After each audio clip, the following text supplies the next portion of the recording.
ಶಿವಮೊಗ್ಗ ಜಿಲ್ಲಾ ಎನ್ಎಸ್ಸಿ ವತಿಯಿಂದ ಸಾಕಷ್ಟು ಬಾರಿ ಕುವೆಂಪು ವಿಶ್ವವಿದ್ಯಾಲಯಕ್ಕೆ ನಾವು ಮನವಿಯನ್ನು ಕೊಟ್ಕೊಳ್ತಾ ಬರ್ತಾನೆ ಇದ್ದೀವಿ. ಕಳೆದ 2 ವರ್ಷಗಳಿಂದನೂ ಸಾಕಷ್ಟು ಸಮಸ್ಯೆಗಳು ಎದುರಾಗ್ತಾನೆ ಇದ್ದಾವೆ. ಆದರೆ ಕುಲಪತಿಗಳಿಗೆ, ಕುಲಸಚಿವರಿಗೆ ಹಾಗೂ ಇವ್ಯಾಲ್ಯೂಯೇಷನ್ ರಿಜಿಸ್ಟರ್ಗೆ ಸಾಕಷ್ಟು ಬಾರಿ ಗಮನಕ್ಕೆ ತಂದ್ರೂ ಇದು ಟೆಕ್ನಿಕಲ್ ಸಮಸ್ಯೆ ಇದೆ, ಸರಿ ಮಾಡ್ತೀವಿ ಅಂತ ಹೇಳ್ತಾನೆ ಬಂದು ವಿದ್ಯಾರ್ಥಿ ವಿರೋಧಿ ನೀತಿಯನ್ನು ದಿನೇ ದಿನೇ ಅನುಸರಿಸ್ತಾ ಇದ್ದಾರೆ.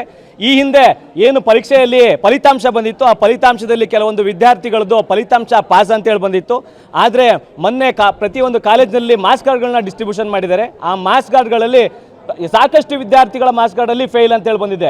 ಇವರು ವಿಶ್ವವಿದ್ಯಾಲಯ ನಡೆಸ್ತಾ ಇದ್ದಾರೋ ಏನು ನಡೆಸ್ತಾ ಇದ್ದಾರೋ ನಡೆಸೋಕ್ಕೆ ಸಾಮರ್ಥ್ಯ ಇಲ್ಲ ಅಂತೇಳಿ ಇವತ್ತು ವಿದ್ಯಾರ್ಥಿಗಳು ತಮ್ಮ ತನಕನ್ನು ಬಿಟ್ಟು ಇವತ್ತು ವಿಶ್ವವಿದ್ಯಾಲಯಕ್ಕೆ ನುಗ್ಗಿ ಆಕ್ರೋಶವನ್ನು ವ್ಯಕ್ತಪಡಿಸಿದ್ದಾರೆ.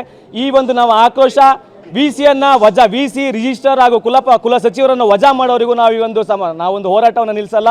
ಸರ್ಕಾರ ಆದಷ್ಟು ಬೇಗ ಏನು ಈ ಸಮಸ್ಯೆಯನ್ನು ಬಗೆಹರಿಸುವ ನಿಟ್ಟಿನಲ್ಲಿ ಕುಲಪತಿಗಳನ್ನ ಅಪಾಯಿಂಟ್ ಮಾಡಿತ್ತು, ಅವ್ರನ್ನ ವಜಾ ಮಾಡಿ ದಕ್ಷ ಅಧಿಕಾರಿಗಳನ್ನ ಈ ಸ್ಥಾನಕ್ಕೆ ಕೊಡಬೇಕು ಅಂತೇಳಿ ಶಿವಮೊಗ್ಗ ಜಿಲ್ಲಾ ಎನ್ಎಸ್ಸಿ ವತಿಯಿಂದ ಮಾನ್ಯ ಮುಖ್ಯಮಂತ್ರಿಗಳಿಗೆ, ಉಪಮುಖ್ಯಮಂತ್ರಿಗಳಿಗೆ ಹಾಗೆ ರಾಜ್ಯಪಾಲರಿಗೆ ಒತ್ತಾಯಿಸ್ತಾ ಇದ್ದೀವಿ. ವಿಜಯ್ ಕುಮಾರ್, ಎನ್ಎಸ್ಸಿ ಜಿಲ್ಲಾಧ್ಯಕ್ಷರು, ಶಿವಮೊಗ್ಗ. ಇವತ್ತು ಶಿವಮೊಗ್ಗ ಜಿಲ್ಲಾ ಎನ್ಎಸ್ಸಿ ವತಿಯಿಂದ ಕುವೆಂಪು ವಿಶ್ವವಿದ್ಯಾಲಯದ ಆವರಣದಲ್ಲಿ ವಿ.ಸಿ ಕಚೇರಿ ಎದುರು ಪ್ರತಿಭಟನೆ ಮಾಡ್ತಾ ಇದ್ದೀವಿ. ಇದು ಉದ್ದೇಶ ಇಷ್ಟೇ, ಕುವೆಂಪು ವಿಶ್ವವಿದ್ಯಾಲಯಕ್ಕೆ ಶಿವಮೊಗ್ಗ ಜಿಲ್ಲಾ ಎನ್ಎಸ್ಸಿ ಕಳೆದ 3 ವರ್ಷಗಳಿಂದ ಕೂಡ ಪ್ರತಿಭಟನೆಯನ್ನು ಮಾಡಿ ಮನವಿ ಸಲ್ಲಿಸ್ತಾ ಬಂದಿದೆ ಇಲ್ಲಿನ ಸಮಸ್ಯೆಗಳ ಬಗ್ಗೆ. ರಾಜ್ಯಪಾಲರು ಹಿಂದೆ ಬಂದಾಗ ಘಟಿಕೋತ್ಸವದಲ್ಲೂ ಕೂಡ ರಾಜ್ಯಪಾಲರ ಗಮನ ಸೆಳೆದು ದೊಡ್ಡ ಮಟ್ಟದಲ್ಲಿ ಪ್ರತಿಭಟನೆ ಮಾಡಿದ್ವಿ. ಹಾಗೂ ಕೂಡ ಇವರಿಗೆ ಒಬ್ಬ ರಾಜ್ಯಪಾಲರು ಬಂದು ಅವ್ರ ಗಮನ ಸೆಳೆದ್ರು ಕೂಡ ಹೆದರಿಕೆನೇ ಇಲ್ಲದಲೇ ಅವರು ಪದೇ ಆ ವಿದ್ಯಾರ್ಥಿ ವಿರೋಧಿ ನೀತಿಯನ್ನು ಅನುಸರಿಸ್ತಾ ಇದ್ರು.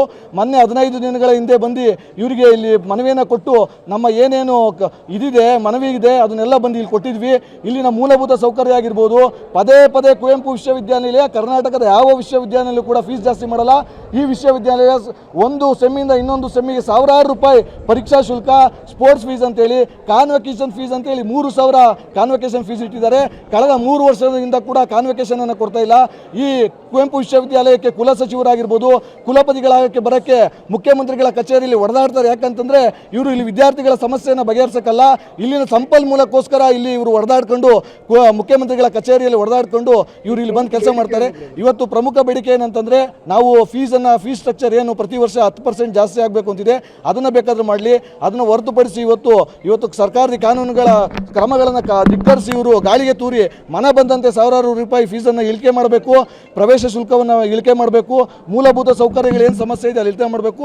ಮೊದಲನೇದಾಗಿ ಇಲ್ಲಿನ ರಿಸಲ್ಟ್ ಸಮಸ್ಯೆ. ಒಂದು ಸಲ ವಿದ್ಯಾರ್ಥಿಗಳಿಗೆ ಪಾಸ್ ಅಂತ ಬಂದರೆ ಇನ್ನೊಂದು ಸಲ ಪೋರ್ಟಲ್ ಓಪನ್ ಮಾಡಿದ್ರೆ ಫೇಲ್ ಅಂತ ಬರುತ್ತೆ. ಪ್ರತಿಮಾನ್ವಿತ ರ್ಯಾಂಕ್ ಬಂದಿರೋ ವಿದ್ಯಾರ್ಥಿಗಳದ್ದು 13, 0, 1 ಎಲ್ಲ ಬಂದಿದೆ. ಒಂದ್ಸಲ ಮನವಿ ಕೊಟ್ಟು ಒಂದು 50 ಜನ ಲೀಸ್ಟ್ ಮಾಡ್ಕೊಂಡ್ಬಂದ್ವಿ, ಅದನ್ನೆಲ್ಲ ಬಗೆಹರಿಸಿದ್ರು. ಅದು ಹೇಗೆ ಸಾಧ್ಯ? ಇವರು ಇಲ್ಲಿ ಕುವೆಂಪು ವಿಶ್ವವಿದ್ಯಾಲಯ ಡಿಜಿಟಲ್ ಮೌಲ್ಯಮಾಪನದಲ್ಲಿ ಇಲ್ಲಿ ಗೋಲ್ಮಾಲ್ ಮಾಡ್ಕೊಂಡು ಸಾವಿರಾರು ರೂಪಾಯಿಗಳಿಗೆ ಪ್ರತಿಭಾನ್ವಿತ ವಿದ್ಯಾರ್ಥಿಗಳ ಅಂಕಪಟ್ಟಿಯನ್ನು ಬೇರೆಯವರಿಗೆ ಇಡೋ ಮುಖಾಂತರ ಇವರು ಇಲ್ಲಿನ ಪ್ರತಿಭಾನ್ವಿತ ವಿದ್ಯಾರ್ಥಿಗಳ ಬಾಳಲ್ಲಿ ಚೆಲ್ಲಾಟ ಆಡ್ತಾರೆ. ಇವರು ಇದಕ್ಕೆ ಎಚ್ಚರಿಕೆಯನ್ನು ಇವತ್ತು ವಿದ್ಯಾರ್ಥಿಗಳು ಕಾನೂನನ್ನು ಕೈ ತಗೊಂಡು ಇವತ್ತು ದೊಡ್ಡ ಮಟ್ಟದಲ್ಲಿ ಪ್ರತಿಭಟನೆ ಮಾಡಿದ್ದೀವಿ. ಇದನ್ನೇ ಅವರು ಸಾಂಕೇತಿಕ ಪ್ರತಿಭಟನೆ ಅಂತೇಳಿ ಪರಿಗಣಿಸಲಿ.